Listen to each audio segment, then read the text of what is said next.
Assalamualaikum warahmatullahi wabarakatuh. Bagaimana kabarnya anak-anakku?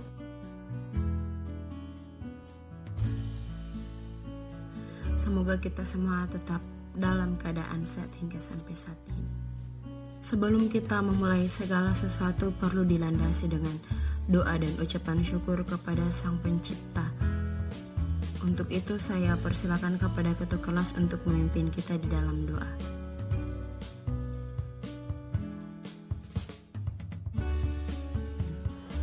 Terima kasih kepada ketua kelas yang sudah membawa kita di dalam doa. Sebelum masuk ke dalam materi, Ibu akan mengabsen, jadi tolong didengar namanya baik-baik.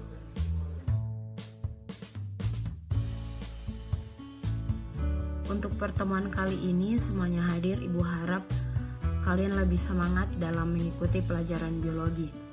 Sebelum kita masuk ke dalam pembahasan materi, Ibu ingin merefresh kembali ingatan kalian waktu kalian duduk di bangku SMP. Waktu kalian duduk di bangku SMP tentunya sudah mempelajari tentang biologi. Biologi ini pernah kita dengar di mata pelajaran ilmu pengetahuan alam. Di ilmu pengetahuan alam atau yang disingkat dengan IPA terdiri dari fisika, kimia, dan biologi. Ibu ingin bertanya, apakah ada di antara anak-anakku sekalian yang tahu apa itu biologi? Jika ada, tolong diaktifkan mic-nya dan silakan menjawab.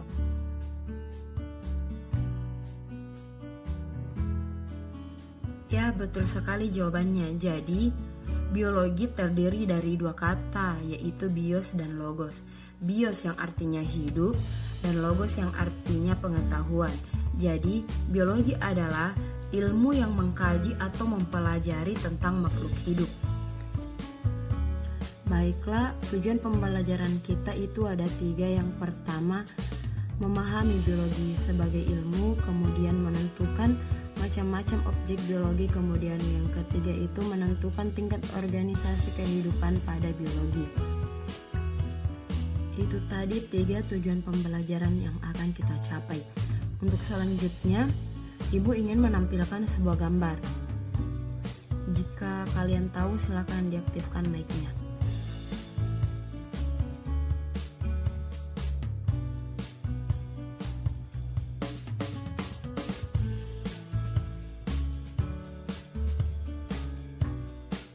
Sekali jawabannya, gambar pertama adalah sel, kemudian gambar yang kedua itu adalah populasi koala. Di mana dari gambar kedua tersebut tentu akan ada hubungannya dengan materi yang akan kita pelajari saat ini, yaitu ruang lingkup biologi. Gambar sel dan populasi koala itu merupakan bagian dari tingkatan objek dalam biologi. Macam-macam objek biologi itu terdiri dari 5 bagian. Yang pertama ada Plantae, kemudian yang kedua ada Monera, kemudian yang ketiga ada Protista, keempat itu adalah animals, dan kelima adalah fungi. Selanjutnya objek dan permasalahan biologi. Objek dalam permasalahan biologi yang dikaji dalam biologi untuk makhluk hidup seperti manusia, hewan, dan tumbuh-tumbuhan. Dalam biologi memiliki tingkat organisasi kehidupan dimulai dari molekul, sel, jaringan, organ, individu, populasi, komunitas, ekosistem, dan bioma. Untuk tingkatan organ merupakan kumpulan jaringan dengan fungsi tertentu. Contohnya pada daun tumbuhan dan hati pada manusia.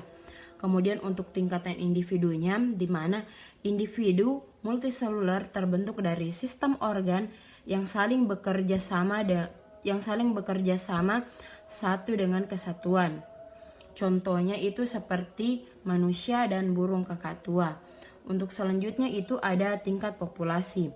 Tingkat populasi yaitu kumpulan individu yang berbeda pada waktu dan tempat yang sama. Contohnya seperti populasi koala. Tingkatan komunitas merupakan kumpulan populasi yang menempati area yang sama dan saling berhubungan. Kemudian untuk tingkat ekosistem merupakan interaksi antara populasi penyusun komunitas dengan lingkungan abiotiknya, misalnya seperti matahari, air, tanah, dan udara. Untuk tingkatan bioma sendiri itu, bioma merupakan kumpulan ekosistem yang meliputi wilayah yang luas. Contohnya seperti bioma gurun, bioma taiga, bioma tundra, dan bioma hutan hujan tropis.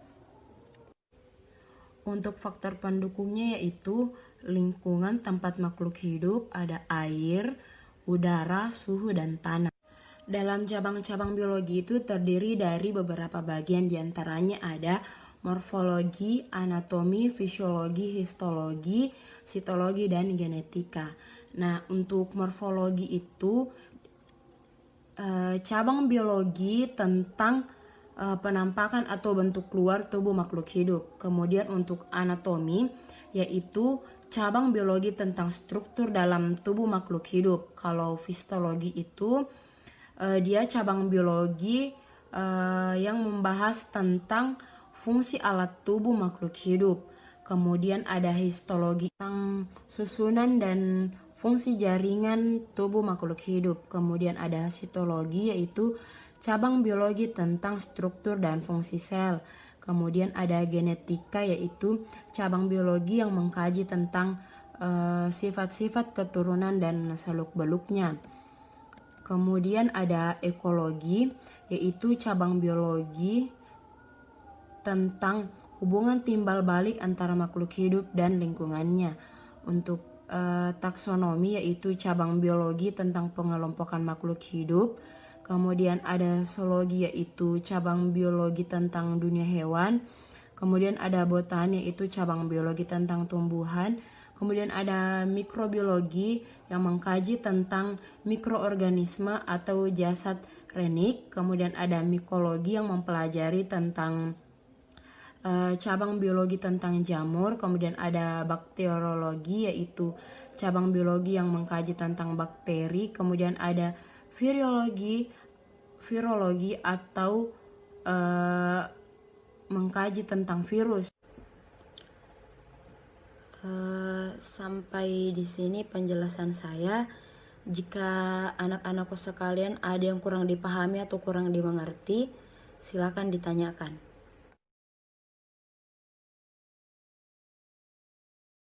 Pertanyaannya bagus. Pertanyaannya yaitu apa perbedaan sel tumbuhan dengan sel hewan? Jadi ibu langsung jawab saja. Sel tumbuhan itu dia memiliki dinding sel, kemudian memiliki bentuk yang tetap dan tidak memiliki lisosom dan sentrio. Nah, kebalikannya lagi pada sel hewan.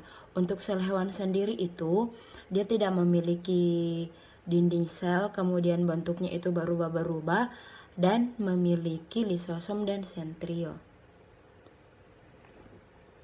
Oke, pertanyaan yang bagus. Jika ada yang masih ingin ditanyakan, saya persilakan.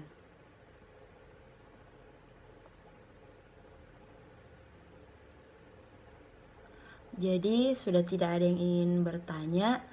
Karena kita masih punya sisa waktu, saya persilakan kepada kelompok 1 dan 2 untuk siap-siap mempresentasikan hasil diskusinya sesuai dengan tugas yang ibu kirim tadi malam di grup WhatsApp-nya. Terima kasih kepada kelompok 1 dan 2 yang sudah mempresentasikan hasil diskusinya. Sudah lumayan bagus. Dan untuk kelompok berikutnya, kita akan bertemu minggu depan, jadi tolong diperhatikan dengan baik jawaban-jawabannya. Sampai di sini pertemuan kita pada hari ini. Jika masih ada yang ingin ditanyakan, silakan ditanyakan.